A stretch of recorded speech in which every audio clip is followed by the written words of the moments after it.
Thank you for joining us this evening for our monthly Arkansas Valley Audubon Society program. I'm Megan Wilbar, Museum Coordinator for the InfoZone Museum at the Rawlings Library. This month, we're welcoming Debbie Barnes to help hone our raptor identification skills. Debbie has been birding and photographing birds for 15 years. She is a former board member and current field trip leader for Aiken Audubon. In addition, she volunteers for Colorado State Parks and Wildlife and several Christmas bird counts. She has taught raptor identification classes at Cheyenne Mountain Park, spoken at meetings of Colorado State Parks raptor monitors, and taught birding classes at Fluorescent Fossil Beds National Monument. Debbie has authored 2 birding books, Birding Fluorescent Fossil Beds National Monument and Surrounding Areas, and soon to be published Birding Cheyenne Mountain State Park. She's currently working on her 3rd book, Birding Mueller State Park. We're very fortunate to have us with you this evening, have you with us this evening. And we also have, as you will know, Dr. Peg Rooney, president of the Arkansas Valley Audubon Society. And I'll turn it over to her, and thank you both for being with us. Thank you, Ben. Well, I want to welcome everyone here tonight and encourage you to take a stand for birds. In Science magazine in 2019, there was a report that indicated that 3 billion birds have been lost since the 1970s.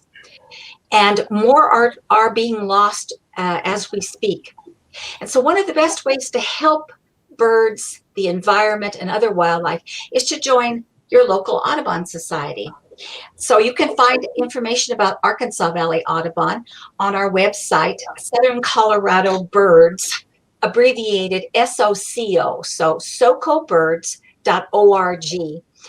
For $15 a year, you can become a member and support scholarships for youngsters at summer camps and help us in our fight to protect the birds that we love. So again, welcome, and we'll turn it over to Debbie. Thank you. Let me share my screen here.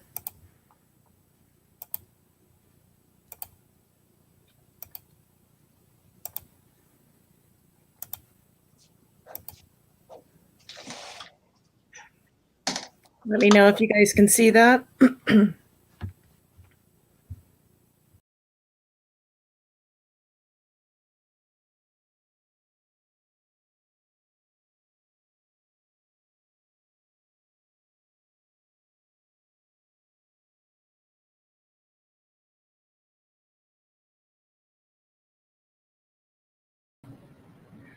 Debbie, you're good to go.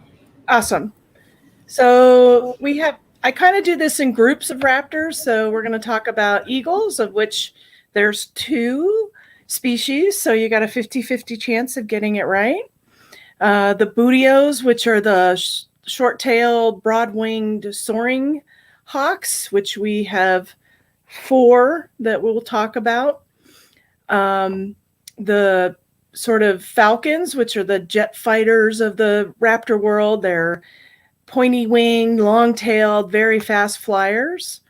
And then the accipiters, and then there's the something else, which includes vultures, osprey, harriers, and kites. And I kind of work that system to help you figure out what you're looking for. So one of the first lessons when looking at raptors is size doesn't matter unless you have a reference to get a sense of scale, because this bird here looks smaller than this bird here. And yet in reality, this bird is much larger than this bird. However, telephone poles are awesome, and power poles are awesome for judging size of birds. As you can see, this is a very large bird on this telephone pole. And then this is a smaller bird on this telephone pole. So that helps you out a bit to figure that out. So let's talk about eagles. They're very large. There's 2 of them, the bald and the golden eagle. So the golden eagle is circumpolar, meaning that it's all around the world in the northern hemisphere. Generally, adult birds are chocolate brown with a golden nape. And not much white on them. They have feathering down to their toes. They have a large bill with a black tip. And some birds can be bleached or more buffy if they're out in the sun a lot more, and like in our western part of the state where there's less trees. Females are larger than the males, but that golden nape is how they get their name. And when they fly, they are very long-winged, short-tailed, and they fly with their wings very flat across, and their tail is generally rounded rather than wedge-shaped. And they have very large talons. The back talon is almost 3 inches long. So depending on lighting situations, this was a very bright day. This golden nape can look almost white, but the bill and the head and the body all are proportional. They fit together. And when they are flying, they're generally soaring, and they like to spread out what I call their fingers on their wings. These are the primary flight feathers. And, but generally, you know, brown with a light nape and a light, large bill, but not super large. So when we talk about eagles, they take 5 years to reach adulthood. So for immature and juvenile eagles, the key is where's the white on the body. So the muscled part of the body on the wings is right about here along the leading edge of the wing. This is kind of like where your bicep would be, where your wrist would be. And then you've got the actual body part where muscles. And if you note on the golden eagle, the white is actually mostly on just the feathers that don't have muscle underneath it. So you have a couple of white patches in the wings here below the wrist. And then you have a white bar on the tail with a dark black sort of band at the bottom. And as they age, the white gets less and less, so that by year 5, they are in their adult plumage. But even at a young age, they still have a golden nape. If they're fresh out of the nest, they could have white all over their body, on their head and stuff like that. But that's some of their natal down that they were born with. They're born white, and then they lose that as they grow in their feathers that they need to survive out of the nest with. So here is a younger bird. You can see that a lot of feathers are growing in. They're kind of a mess. There is a bit of a white on the body here on the muscles, but most of the white, again, is in just the feather areas. And then you have this nice white band on the tail. They tend to nest on cliffs, either in little cavelets on cliffs, or in this case, a ledge. This nest is in eastern El Paso County, has been around for probably used thousands of years. It weighs thousands of pounds. Every few years, the bottom half of this nest falls down. And every year, the eagles that are using it break off branches and bring them in. They bring some greenery into the nest, pine needles and stuff like that on branches to help keep the feather mites down. So you're kind of looking for some whitewash up on the cliffs when you're looking for a nest. And then we go to our adult bald eagle, which of course is our national bird. This is a fish eagle, so they tend to eat fish mostly.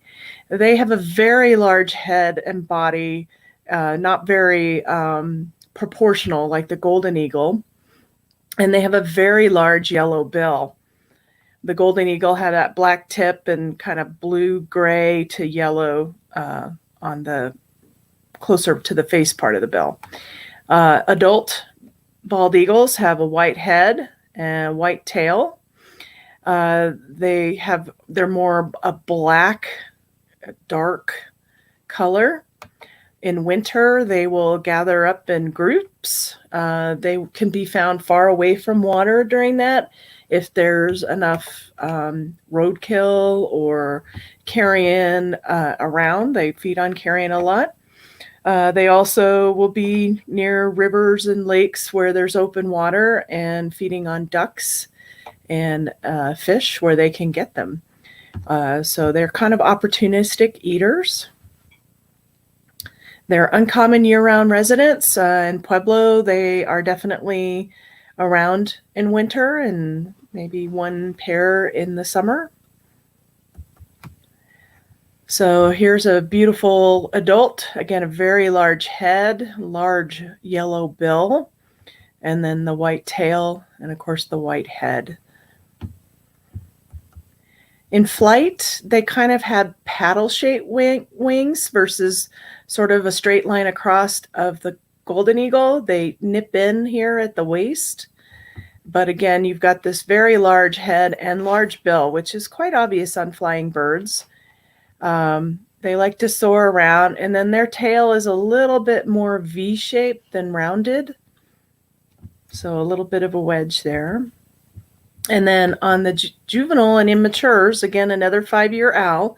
Takes 5 years to reach their full adult. They have most of their white is always going to be on the muscled part of the body. They will have some on their tail, but it'll be very broken up, so it's not that really clean bar that you see on immature golden eagles. And then they have black end of their bill with yellow going into the skin on their face, but it's still a very, very large bill. So here's a young one. He's got some white here, wedge-shaped tail, the wings nipping in at the waist here, so kind of paddle-shaped wings, and then that very large bill. It's larger than the golden eagle's bill. They nest in trees. These nests also can reach thousands of pounds and sometimes kill the tree or knock the tree down because of the weight. And they are currently nesting now in our area. So this is a something else, the turkey vulture, and I include them even though they're not technically a raptor, and that's because they fly like raptors, and they're a very cool bird in and of themselves. They are a garbage cleaner. They eat our carrion, keep diseases from overwhelming our environment, so they are a very good bird to have around. They will arrive here in March and April, so within a month or so, they'll start showing up, and they will roost in large groups, and then you'll have groups moving further north and some staying here. They're going to look almost headless when they're flying because they don't have many feathers on their head. They can have almost white to pink skin when they're cold or not very excited, but if they're really warm or very excited, then they can have this very red head. But they have a bone white little bill, and they are kind of a dark brown. In flight, they're going to look black, but all on the underside, they're going to have silver here on the flight feathers, which is really pretty. And they tend to fly in a dihedral, which is a V shape, and they won't flap very much. So they get up in the air and they wait for it to get warm, and they're going to sit there and ride those currents without flapping, and that allows them to look for dead things that they will eat. And if it's a large dead thing, they will start circling it to let other vultures know around that there's food to be had, and hey, come on out and get them. So very community-oriented bird. In the mornings, you'll find them sitting in trees, sometimes holding their wings out and soaking up sun to warm themselves up. So that's how they thermoregulate a bit. And then as it gets warmer in the day, then they get up. So in summer, they're getting up in the air pretty early. In spring, they'll get up a little later once, the thermals are running. Makes it easier for them. They don't have to use as much energy to fly. So here's that dihedral I was talking about. This vulture's lost a few flight feathers. You can see that white bill, but how small the head looks, and that's a lack of feathers. And then how beautiful silvery the flight feathers are on the underside, and then you have the dark, almost black body, and then the almost headless appearance, and then that little white bill. From above, they can look more brown than black, just lighting characteristics. And then here is an immature. This bird was early spring, so this was hatched. This bird was hatched last year. He has a lot of rough feathers, so he's going to be molting in new feathers. You can see his tail's looking pretty rough there, but this is what they do. They put their wings out to warm up in the mornings. So we'll move on to our next group, which is our bootios. They are our broad-winged, short-tailed hawks. I'm going to talk about the red-tailed hawk, which is the most common bootio in the United States, the ferruginous hawk. Both of these are year-round hawks. And then we have our summer hawk, the Swainson's hawk, our winter hawk, the rough-legged hawk, and then I'll briefly mention the broad-winged hawk, which comes through in migration in spring and fall. So the red-tailed hawk has like 17 subspecies, and they mix a lot, so they have a lot of different looks. So if you see a hawk with a brick red tail from behind like this, brick red like this, that is a red-tailed hawk, period.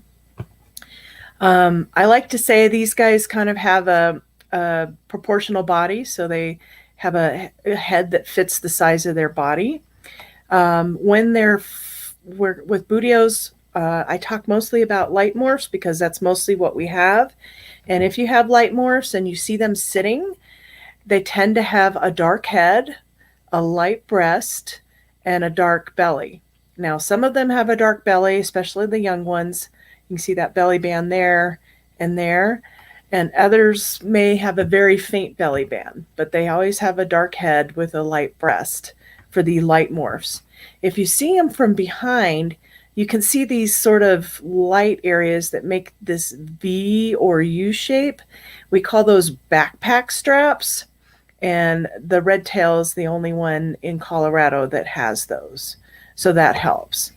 When they're in flight, and I'll show better examples of this, we're going to look for a dash on the leading edge of the wing and a comma over the wrist. And so there's the dash, and then there's the comma over the wrist. In dark morph birds, sometimes that dash is darker than the feathers below it on the wing. Sometimes it's obvious, sometimes it isn't. There is a subspecies called Harlan's hawk that has more of a white tail with a black band and a white terminal band, which can confuse things, but they're typically only here in the winter. So here's a red tail. He has a brick red tail. And then here you can kind of see those backpack straps in his wings flowing out. Now they tend to fly in what we call a forward dihedral. So their wings are slightly above sort of the line. And so they're slightly upward, but they're also pushed. See, his wrists are pushed forward to make a V that way. So here is a good example of the dash and the comma. This is called the patagium. It's kind of where your bicep is. And there's the comma and his brick red tail.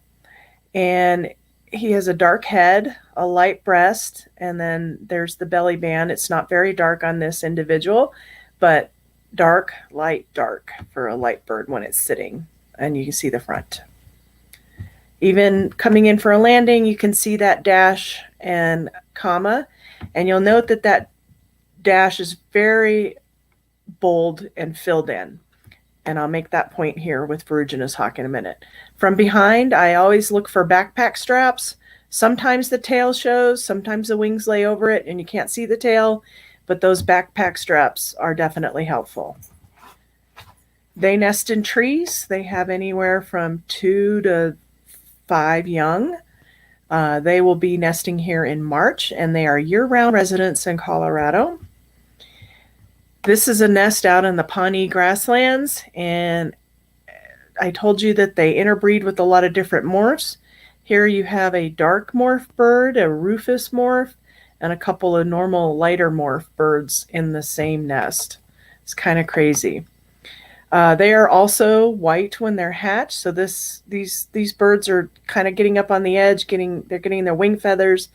They'll start practicing, strengthening their wings, but they still have the fluffy white heads that they were born with. because it's more important for them to get the flying feathers in first, so they can get out of the nest and be more mobile before growing in the other feathers a little more slowly. This particular nest was along I-25 between Colorado Springs and Denver. There's actually several red tails that nest in territories along there, and so I used to have to drive up there to work every day, and so it was fun to watch this nest and as it progressed. And I thought it only had 2 young, and then I came back a couple weeks later, and no, it had 3 young. So that was really cool. So for immature birds, they're not going to have a red tail. They're going to have kind of a banded tail. They're still going to have their dash and their comma, and then their markings are going to be much more blotchier, bigger, not all clean and same size an adult, and but they're still going to be dark, light, dark, and then in second year birds, so if they were hatched last year and in the spring, these feathers where this light is shining through are feathers that they came out of the nest with, and then they've replaced all these darker feathers here, and it makes what's called a window in the wings. So you can actually age this bird as a second year bird, which is really kind of cool. And I just put this one in for pure beautiful purposes because it's just a cool picture of a red tail taking off. So here's a dark rufous or intermediate morph, but you can still see the dash being darker than the other feathers here, and then the comma, and of course the brick red tail. So in this case, the dark, light, dark isn't really going to work because they're, darker colored all the way down. And then this is a darker morph bird, red tail, but he does have a red tail. He still will have his backpack straps. And then the Harlan's hawk, you can have dark and light morphs, and they are more of a dark black chocolate, but they have a white tail with a black subterminal band, and then this terminal band, which is the very tip of the tail, will be white. And that's a Harlan's hawk, but it's still red tail. And there you can see the tail a little better. So here is a bird, a young bird, very blotchy marks, but still dark, light, dark. Still has its patagium, its dash, and its comma, and then it has its windows and its wings. So a second year bird. This is one that just fresh out of the nest. It still has a little bit of natal down around its head, and maybe in a few other feathers, and from the back you still have your backpack straps. And this is another young bird later in the year, and it still has broad markings, but it's dark, light, dark, and it does have a banded tail because it hasn't brought in its red tail yet, but it would have its backpack straps, and when it flew it would have a dash and a comma. And then there's a female on that nest that I told you I watched. Then there's the ferruginous hawk. This is our largest buteo. I like to call him the Arnold Schwarzenegger of buteos. You can see he has a very large head and beefy looking bird. He's very beefy and large. And ferruginous means iron or rust colored. And you can see on the wings how beautiful and rusty they are on the shoulders and down into the wings. They tend to have a lighter head. It looks light to gray, a white breast and a white belly. And then they have feathers down to their toes, whereas the red tail has feathers only down partway down the leg. And they have rusty pants. So when you're flying, sometimes you can see those dark legs in a V underneath them, and you have a ferruginous hawk. They also have a very large, this is called the gape, so their mouth opens quite a lot bigger than, say, a red tail, so that they can gulp down larger pieces of rabbit and jackrabbit and stuff that they eat. And if you were to draw a line through the middle of the eye, it comes down to where that gape ends. In flight, they have a white to a pinkish red to a gray tail, but mostly white. They're very light colored underneath. Some of them will have a dash and a comma. They'll all have a comma, but that dash doesn't go fully through the leading edge. You can see white on the leading edge of the wing. And then in this case, you have the nice V, dark V from the russet pants that the hawk has, but he is a light. So he has a light head, light breast, light belly. And then you can see just a touch of red shining through, but it's mostly a white tail and then very light underneath. And there again, you can really see the light colored, and you can really see the white leading edge of the wing, and that these are not a full patagium like in a red-tailed hawk, but there's the nice comma. And then there's the dark leggings. But look at how beefy and large this bird looks to its body and its wings. From above, you can see a little bit of that pink edging, but there's a lot of white on the tail. And then they have these white panels in the wings here that are there at all ages. They're almost the size of an eagle, not quite. So here's a big female sitting on a fence post that's probably 5-6 inches around, and she's having to sit back on her hocks and have her feet extend out in order to sit. But a light head, light breast, light belly, no backpack straps. They like to hang around prairie dog towns because they eat a lot of prairie dogs and rabbits. They don't mind hunting from a low place on the ground, maybe a little hill or just something that's a little taller than the surrounding area. They nest in trees, but they tend to nest well away from anybody else. So here's one in a snowstorm, but look at the gape. See that yellow lips there going right through to the middle of the eye? And then you can see that really rusty red on the wings, which is really pretty. The red leggings, and then the overall light head to breast to belly. And then there are some darkmores. They do show up in the winter. The further north you go or toward the northwest, you're going to have more darker birds. Here in Colorado, we're a much lighter environment, so lighter birds are the norm. So here's a little male, very dark all over, but he has that white tail, very large head and body to his wings, so he's beefy. This guy was pretty small, so when I first saw him sitting in a tree, I thought he confused me a little bit. But trees can be different sizes, and remember what I said about scaling. You really need to know what you're looking at to make a determination of the size. They nest in nest platforms. This is out near Craig.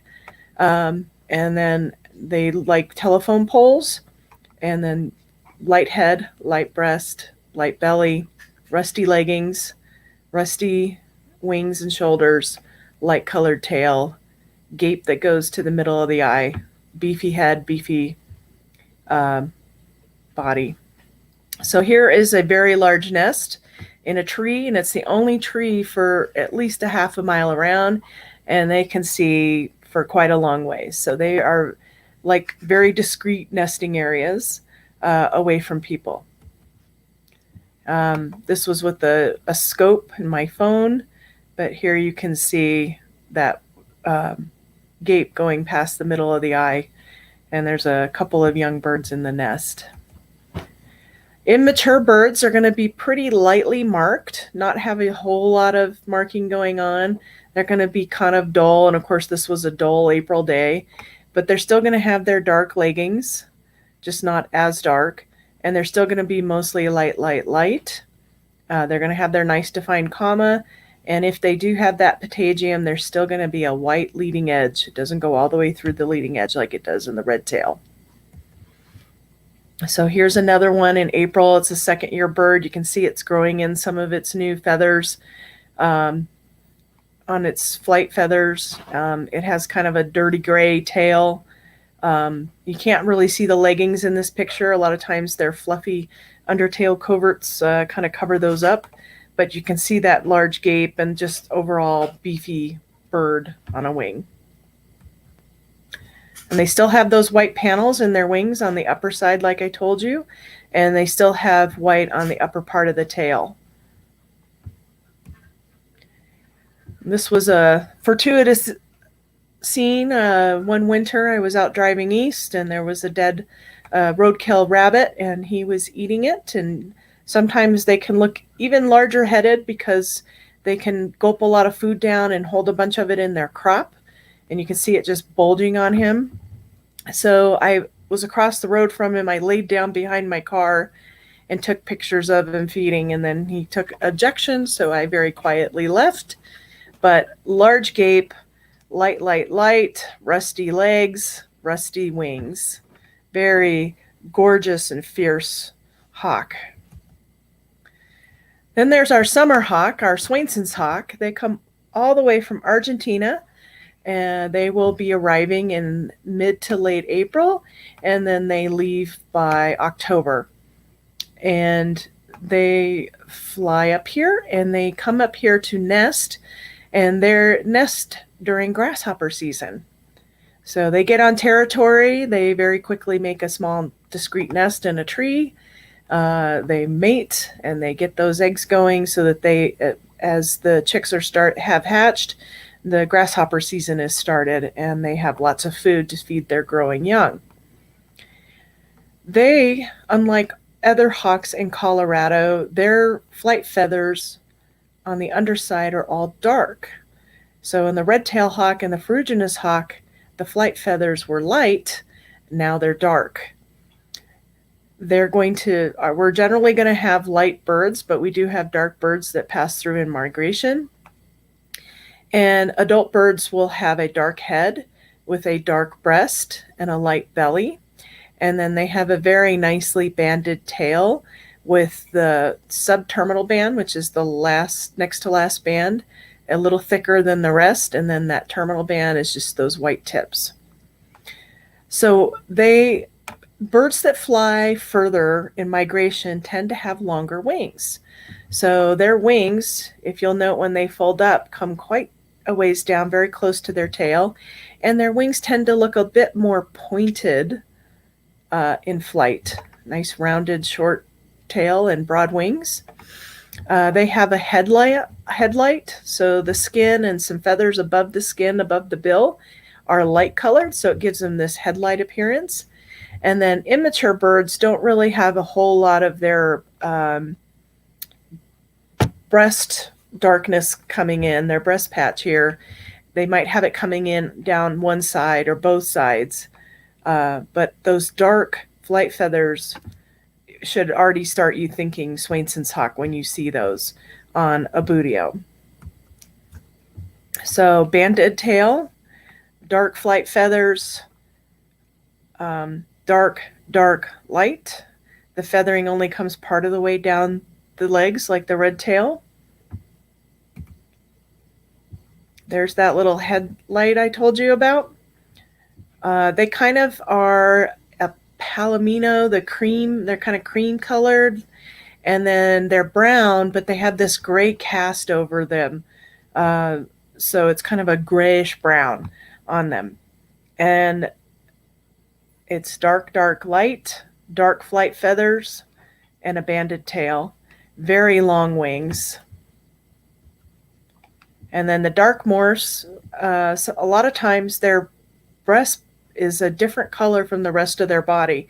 So it still gives you that dark, in this case, dark, but it gives you that difference. And then the immature birds, this one is a hatchier bird in August. And so a lot more sort of messy markings on it. Has some of its breast patch in, not quite as sort of gray, brown and as the light birds, but that'll change by the time they come back up next year. There's that headlight I was telling you about. They kind of have a little bit of modeling on the back.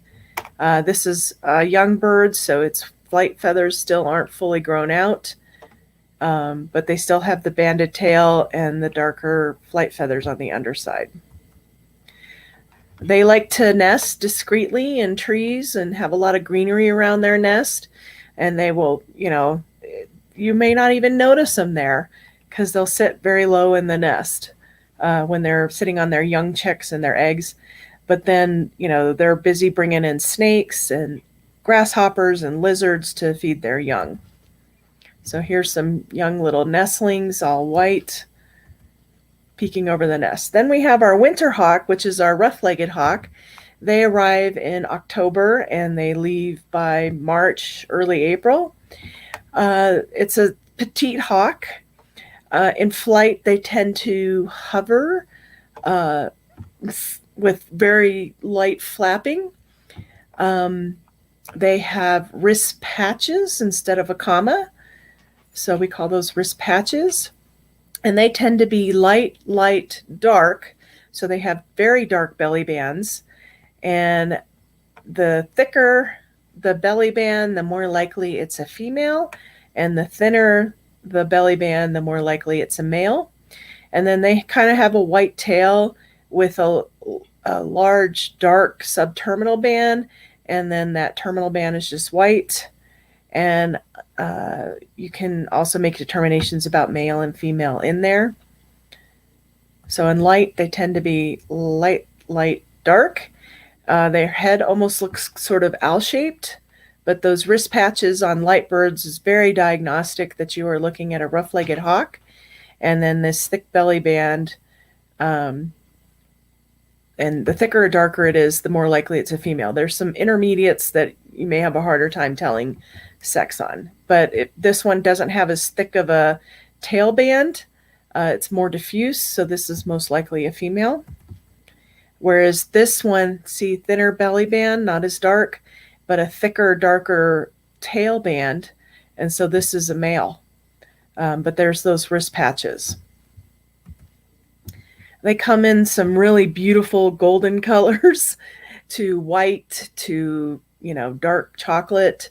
They have feathering down to their toes. So they're going to have a grayish light head, a light breast, and a dark belly. And then a dark morph.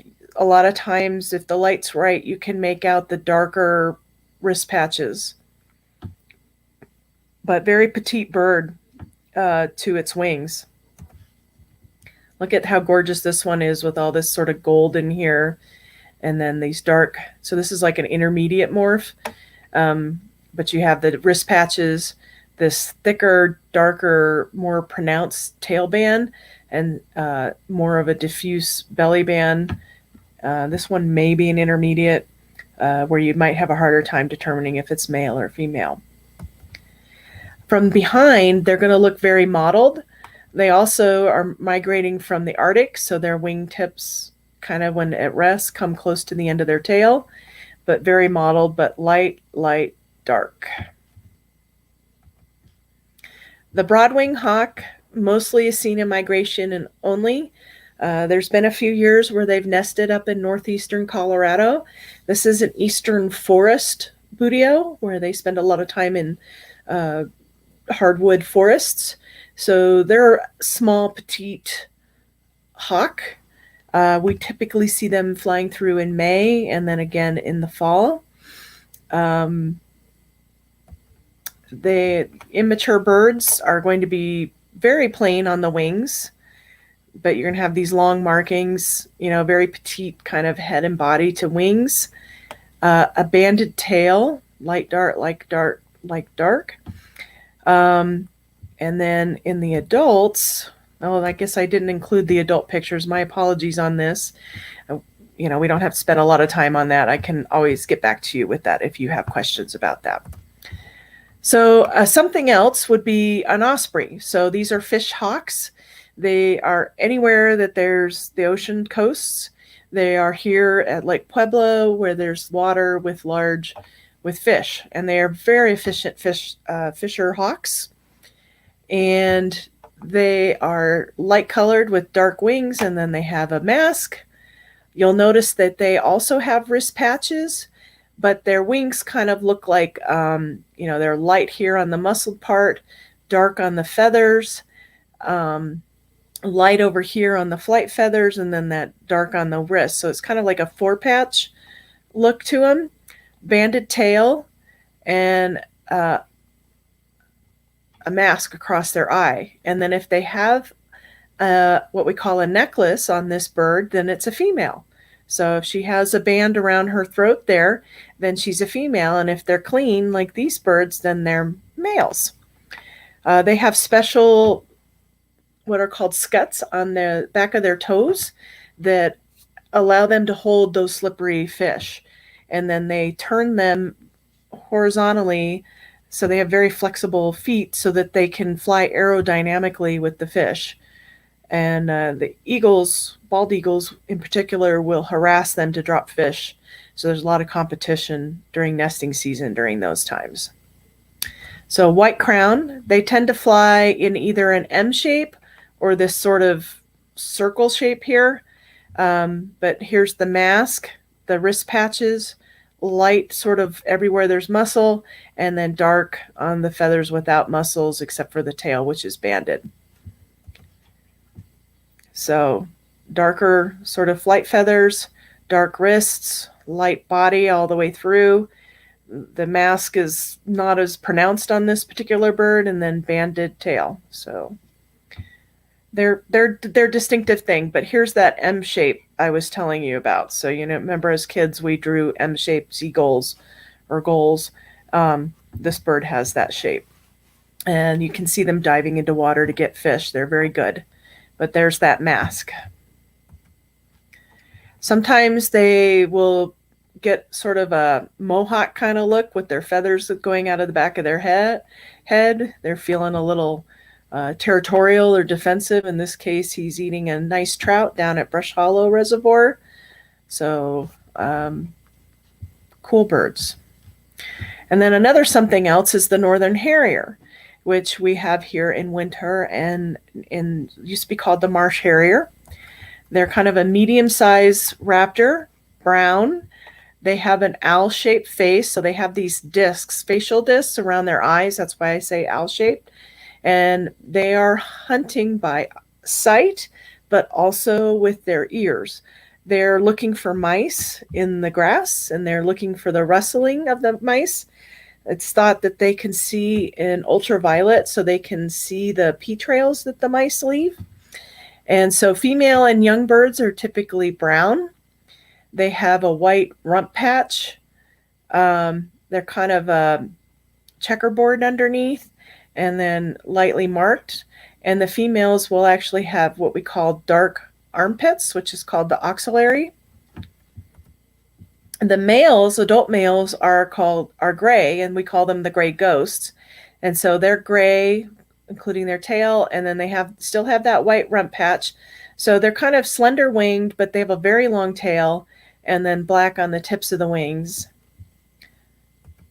And so here's a male, and you can see that kind of disc shape on their face, but just shades of gray with a little bit of black and white on them. And they nest in marshlands because they are ground nesters, so they need to be somewhere where it's harder for predators to find their nests. Here is a gorgeous female on a snowy afternoon. My husband and I were driving along with her. She was flying about 25, 30 miles per hour looking for food along the road. So you can see her dark armpits, brown markings on her, disc shape on her face, banded tail, and you can even from below see just a little bit of that rump patch, that white right there. And immature birds are going to be anywhere from cream to orange to palomino in between. Their eyes are going to be a bit more orange rather than yellow like the adults. So her eyes are a little more yellow. Their banding is going to be thicker on their tail. This one has dark armpits, so that I believe means that she's a female. but you have the checkerboarding on the wings, but very clean underneath for the immature birds, but still brown. So our next class of raptors are our falcons. There are jet fighters, which, as the name implies, they fly quickly. They hunt birds on the wing. And we're going to talk about the two big falcons, the peregrine falcon, the prairie falcon. We're going to talk about our small falcons, the merlin and the American kestrel. And then there's the gyrfalcon, which, every few years we get one in the state, but they're pretty rare here and only in the winter. So the largest falcon below the gyrfalcon is the peregrine falcon. It has a very dark head with, we call this the mustache. In this case, this looks sort of like those Roman centurion helmets on the head, and you can really see those markings even in flight. They tend to be darker birds. They generally are going to be where there's water. Especially in migration. They hunt shorebirds and small ducks like teals. We do have a pair nesting on Cheyenne Mountain for the last, I want to say 10 years now. So when they don't have water, because there's not a lot, water near Cheyenne Mountain, they will switch over to swifts and swallows, which are very fast flying birds. And these guys are one of the fastest birds on Earth. They can dive at almost 300 miles per hour. And they dive down and they curl up their feet and they hit a bird in midair to basically break its neck at that high speed. And then they fly down and grab it before it hits the water. So they can tend to be near water, but not always. So there's that really thick mustache helmet look to him, kind of gray, light colored underneath, but a lot of darker markings. This is in Oregon, so the birds are even darker, but there's still that helmet head, very long pointed wings, long tail, kind of a beefy body. Here's one in Colorado. More typically, they kind of have this checkerboard appearance all underneath, but overall a dark impression. But then they still have those mustache, that helmet look. Then you have our prairie falcons. These are year-round residents here in Colorado. You can find them out on the plains, up in the mountains. Closest place I know they're at Pueblo Reservoir. They're also at Garden of the Gods. There's always a pair that nest up underneath the Kissing Camels formation. So you can always go there in April and watch them calling and soliciting for mating and driving off other prairie falcons. These birds are much lighter as compared to the peregrine falcons. They have more of what I call a pencil mustache, much thinner, kind of a blue-gray to brown coloring. Underneath, they're very light colored, except for they have dark axillaries or armpits. So it kind of gives the impression. And when you see them, they're zipping by and they're not flying, you're just going to look one way and you have a very quick time. So those pointed wings, overall light colored, longer tail is, and then if you can see that pencil mustache is going to give you a prairie falcon. So here's a young one who hasn't fully grown its mustache, but very long wings and long tail. Here's an even younger one. This one still has natal down on its head. Its wings aren't fully grown in. Its tail especially isn't fully grown in because look how short the tail is to the flight feathers of the wings, the primary flight feathers, but overall light on the underside. In flight, it's a quick one, very pointed wings, long tail, dark armpits, and then there's the mustache. Light underneath with dark armpits, moving very fast. Here at the Kissing Camels, so there's the Kissing Camels. Here's the male sitting up top, keeping watch for any other male prairie falcons who might try to interlope on his female. She's going to nest in one of these little cavelets, and she's sitting down here calling for him to bring her some food, which there's a lot of violet green swallows and white-throated swifts that nest in these formations. There's pigeons. They'll hit what they can get. and bring her some food so that he can mate with her. So here's a nest with a young bird who's close to fledging, looking out of the nest. Just look for that whitewash and maybe a few branches. And then we have our merlin. This is our most fierce and grumpiest of falcons.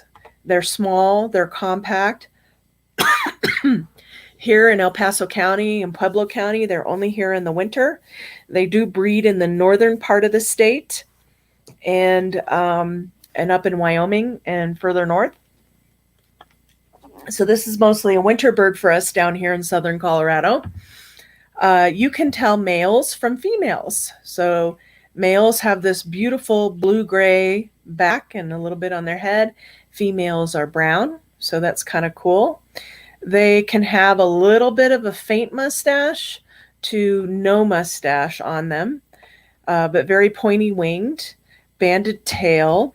And there's 3 races. So there's the prairie race, which is Richardsoni, the taiga race, and then the 3rd race is the black merlin, which would be up in the Pacific Northwest and maybe up in Minnesota where there's very dark, boreal forests, where there's dark forests. We don't get that one down here. All right.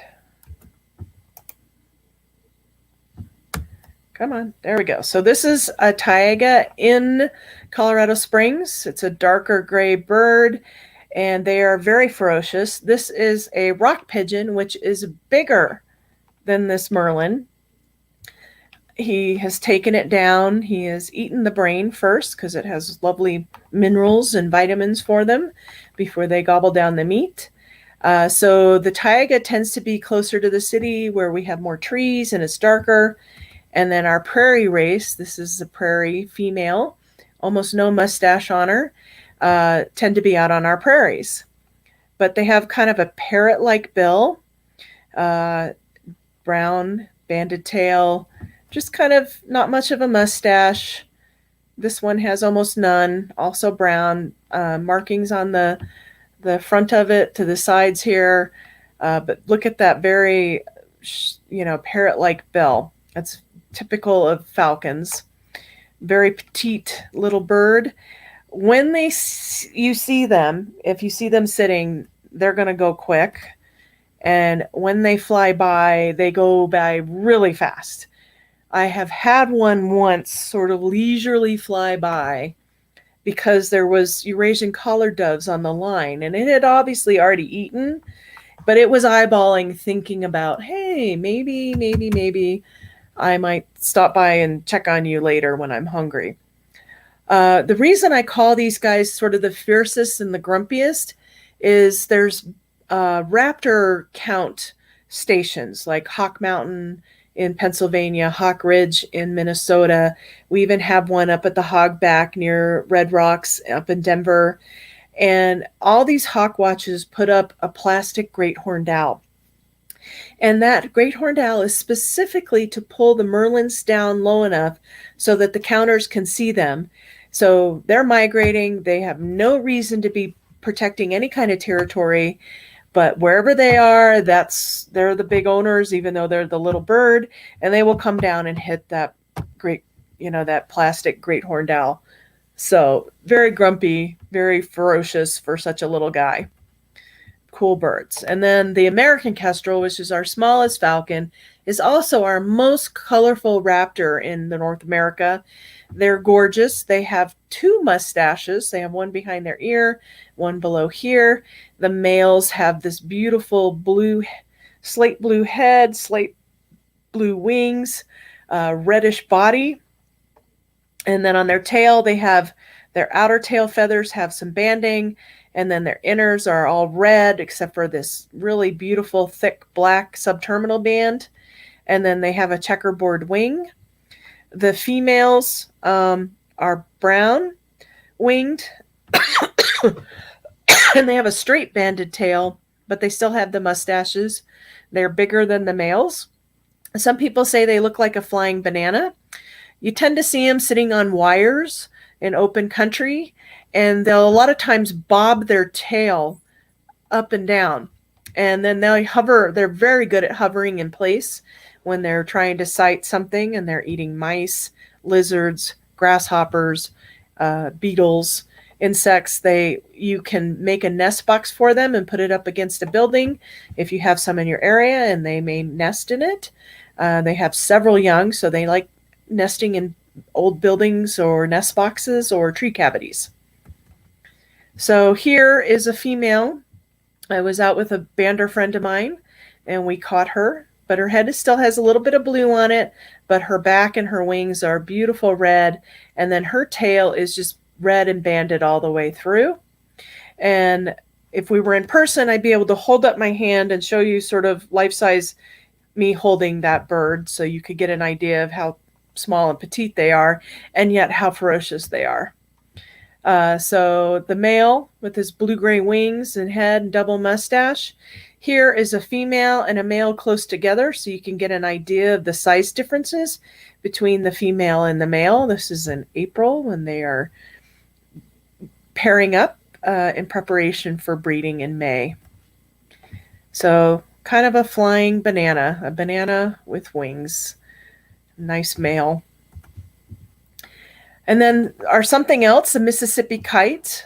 In Pueblo, anywhere there's water and trees, quiet city parks and cemeteries, you will have colonial nesting Mississippi kites. They have moved up Fountain Creek and are nesting in Fountain quite a bit, and I think they're moving a little further north. They originally were a southeast U.S. bird who moved up the Arkansas River and all the way to Colorado, the Front Range of Colorado, which is really cool. This bird is what I call ombre, so you go from white to light gray to dark gray to black. They have blood red eyes. They nest colonially, so they'll have several nests within a small area. The male will bring sticks to the female in order to say, hey, I'm helping you build this nest. Will you let me mate with you? And they are catching dragonflies on the wing. And so they like to be near water where they can get these flying insects, these larger flying insects that they feed on. Immature birds are going to have more brown and just kind of be overall messy. Their eyes are not going to be red. They're going to be more orange. So here is a male with his branch in May. So they show up here in May. And then that sort of white head to light gray to darker gray to black on the outer part of the wings and the tail. And here's the female, and he's bringing the branch, an offering to have a chance to mate with her. And then they are together for the breeding season, and he's bringing food for the nest, and she's protecting it. And then when the chicks are bigger, they're both out there bringing food. They also kind of have a parrot sort of shaped beak. Sorry. But there's those red eyes, and so gray to darker gray to black. These are at the Pueblo Raptor Center. They had to spend the winter because they can't survive out here.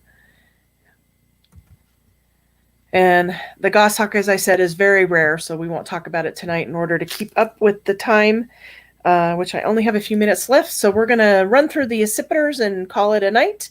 The accipiters are what I call the hardest class of raptors because Cooper's hawks and sharpshins look very similar, and they don't really overlap in size, but they come close in size. And then the goshawks are a little bit normal. These are forest hawks, so they're going to be sort of short, rounded wings with a very long tail. And if you have the chance and are interested, Google YouTube northern goshawk flying through small spaces, and it's amazing the small holes that these birds can fly through. So the northern goshawk is the largest of the accipiters. These are bird hawks. So their size means that they prey on different birds, and then the males and females actually prey on different birds also, because the females are larger than the males, and that allows them to have a larger amount of food. They got to make a living too. So sometimes if you're feeding birds in the winter and you see all your birds frozen, chances are you've got a sharpshin or a Cooper's hawk somewhere nearby, or possibly even a goshawk if you're closer to the mountains. So our sharpshin is the smallest, the Cooper's hawk is the in-between, and then the goshawk, the northern goshawk, is the largest.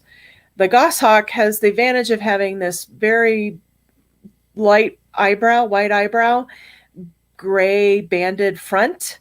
These adults are very bulky through the body and the head. The sharpshin hawks are going to have like toothpick legs. They're going to have kind of bulging eyes because they're small little head. They're going to have that long tail, but they're going to be rusty red, the adults. And then the Cooper's hawk is also going to have a little more stockier legs, but the same sort of rusty white markings on the breast. They tend to have what's called a capped appearance, so their head is darker than their neck. And on the sharpshins, the head, neck, and back color are pretty much the same. So they're not going to look like they have a cap like in the Coopers. And then their tail tends to be, if you see them from the front, all their tail feathers are the same length. The Cooper's hawk, they're different lengths. And then it's a more of a wedge-shaped tail, so different lengths for the goshawk. So in flight, how they fly can help you ID them. So they start migrating through in May, maybe late April. That's when I tend to see them. And then again in September when they're going back south. And if you can't count the number of wing beats, so if you count and they're flying and you go 1, 2, 3, 4, and you just cannot keep up with their wing beats, most likely it's a sharpshin. The Cooper's hawk has a more choppy or stiff wing beat when they fly, so you can kind of count them. You'll notice in flight they have a more rounded tail. They, kind of fit the size of their body. You'll notice on sharpshins, they tend to thrust their wrist forward. And if you were to draw a line through the wrist, it kind of goes right behind the eyes. Whereas these wrists aren't thrust as forward. It's like you draw that line, it's further back behind the eyes. And then their tail is a little bit more squared off due to their tail feathers all being the same size or length. Whereas this is more rounded. And then this guy's going to be more buteo-like in flight. Very heavy, but steady, powerful beats when they go by. So let's talk the goshawk. It's the easier one. Going to kind of have a black head, a white eyebrow, very finely barred gray body, banded long tail. It's going to be wedge-shaped in flight. You can kind of see that V there. Very buteo-like. They're going to be mostly up in the coniferous forests, hunting grouse and, robins and larger birds. The adults are going to have this sort of red eye. Immature birds are going to have yellow to orange eyes, depending on how close they are, how far along they are into their second year. They are very aggressive around their nests. They nest up in very discreet trees. The best place to kind of find them is if you have a thick forest and then you have an opening, like say a power line going through. That's a good place where they're going to work that opening and then nest further back in the forest. And that's kind of how they like to do their business. If you see a bird whipping past, chasing another, bird, in the forest, when you're out hiking, chances are that probably was a goshawk or a Cooper's. So this is a ponderosa pine tree. If you're from Colorado, you kind of know that these are larger branches. But here is a beautiful adult goshawk that I had a friend of mine who lives up in Black Forest got pictures of. It actually came its first year, so we knew that this was, how old this bird was. I think this was the second year, so it was full adult plumage by the second winter. So third year, really. But very large, bulky bird, very gray, finely barred, and red eyes, white eyebrow. Here it was the first year, so this was a second year bird. So if you look, the tail feathers are different lengths, but very close together. That makes the wedge-shaped tail. and then they just have these kind of brown teardrops on them, and then you can kind of see their sort of feathers are starting to change, but they still have a little bit of that eyebrow, but very short-winged. Their wings end here and long-tailed. If anyone knows anyone who has a size 5 shoe or 5.5, that's my friend's shoe with their footprints in the snow. So they're not above walking on the ground, chase a bird if it's, try to flush it out of a bush.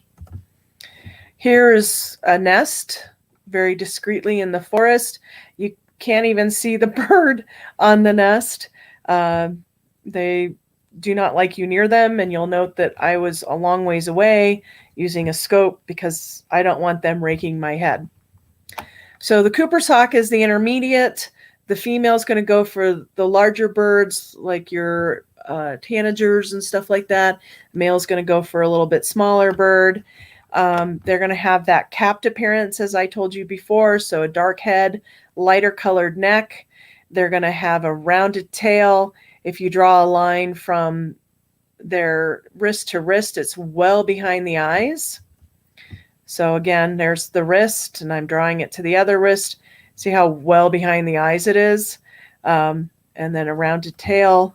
They are, they fit their bodies well. They're not too bulky or big-headed or too petite.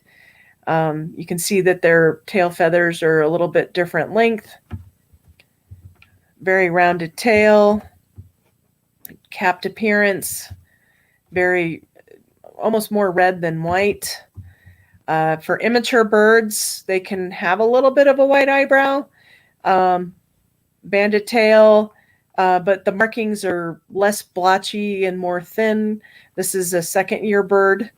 You can see some adult banding coming in. And then here is a sitting bird, and you can see how evenly they're different lengths. So if you get a sitting bird where you can see from the front and you can see that tail, and if they're not the same length, then you probably have a Cooper's hawk over a sharp-shinned hawk.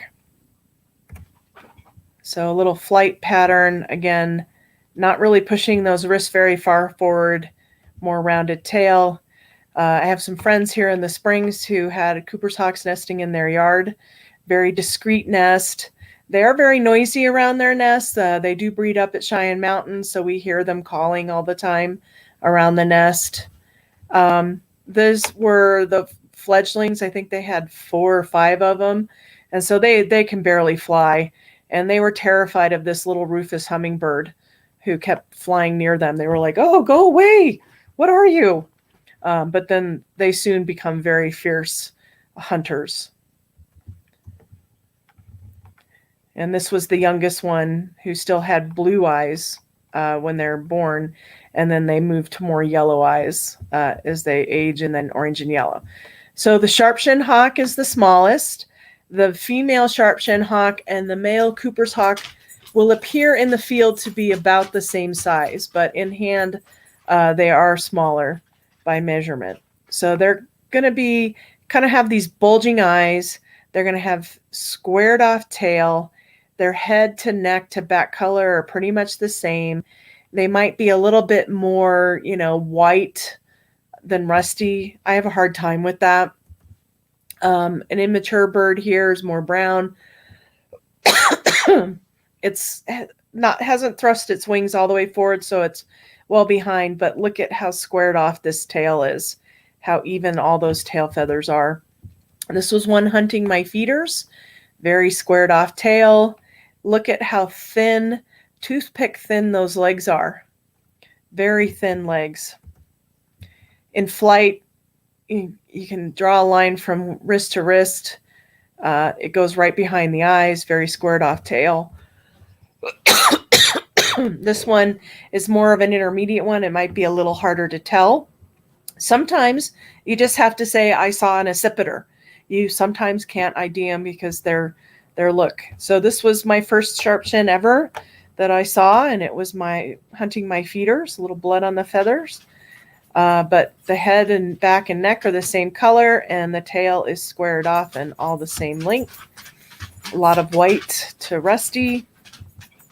I had a young one. This was on December 31st. It was a first-year bird. On January 1st, it was a second-year bird. But you can see some adult feathers starting to come in on the sides of the body. But look at how all the tail feathers are the same length. And then here's that very sort of, bulging eye, tiny face look. And then those skinny little legs of a sharp-shin hawk. And that is all I have for you guys tonight. So I'm happy to answer any questions.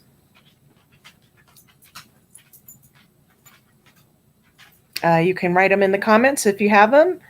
If not, I'm sure you can, if you're ask questions later. And Debbie, you also have some that popped up in the chat over on the side. Okay. I can read them to you, or if you can see them. Okay. Okay. Good place to find golden eagles in Colorado. There's a pair that nest over by Lake Pueblo Reservoir, anywhere there's cliffs. Cheyenne Mountain has a pair, eastern El Paso County, where the sandstone cliffs are. There's a few pairs out there. Winter is a good time to look for them because there's more of them down here. But anywhere there's a cliff, I would start looking at those cliff faces for golden eagles during nesting season. A very tall cliff, too, where there's not going to be a lot of people coming to it. Some spots to find turkey vultures roosting in southern Colorado. I don't know of any down in Pueblo, but here in Colorado Springs towards the Broadmoor, off of Highway, I think it's 85 and Lake Drive, there's an area there that they tend to roost in the trees. But sometimes when they're migrating, just watch in the evening where they're starting to fly around, and you'll see kind of where they're gathering, and then you'll see them come down, and you can find sort of mobile roosts. Good Raptor ID books. Brian Small has written a really good one. There's an app called Raptor ID through that you can get that's very good. Just depends on how in depth you want to go into Raptor ID. I don't have any of the titles on me right now. I'm sorry. Dinosaur Ridge Hawkwatch. If you subscribe to the CoBirds, so CO Birds, it's through the Colorado Field Ornithologist list. I believe it's a Google list. If you can go to Google Colorado Field Ornithologist or CoBirds, you can find the list. You can sign up for it and get either daily digests or not. But the Dinosaur Ridge Hawkwatch will post daily counts, and they start here in March. I believe you can go and visit them. They are on the ridge above the dinosaur, but you get it from the backside, and there's a trail to hike over. I can't remember right now exactly, but you can ask them and they'll give you information on how to do that. Yes, climate change is threatening raptors. I would say more with kestrels, as we kill bugs, spread bug killer all over, that tends to cut down on our insect diversity and populations. That affects those insect birds, which then can affect other birds that eat them. I don't know about them being protected or persecuted in Argentina, but they seem to be doing okay. Yes, electrocution is a problem, but our utilities where they've had problems put up V-shape or triangle-shape roosts to help keep them from contacting the electric poles, which is cool. So if you do see any problems, let us know. And then I'm back over here. Yes, turkey vultures at John Martin Reservoir is perfect. Thank you for that, Sue. Why do crows taunt hawks? Well, crows and ravens kind of like to play a lot, and they compete with the hawks to some extent for food. but they hunt it differently. And the hawks could also in turn hunt them or their young. So they're not going to want them to hang around, and they want to give them a hard time to move along, move along. Yes, Birds of Prey of the West by Brian Wheeler. Very good book. Anything else?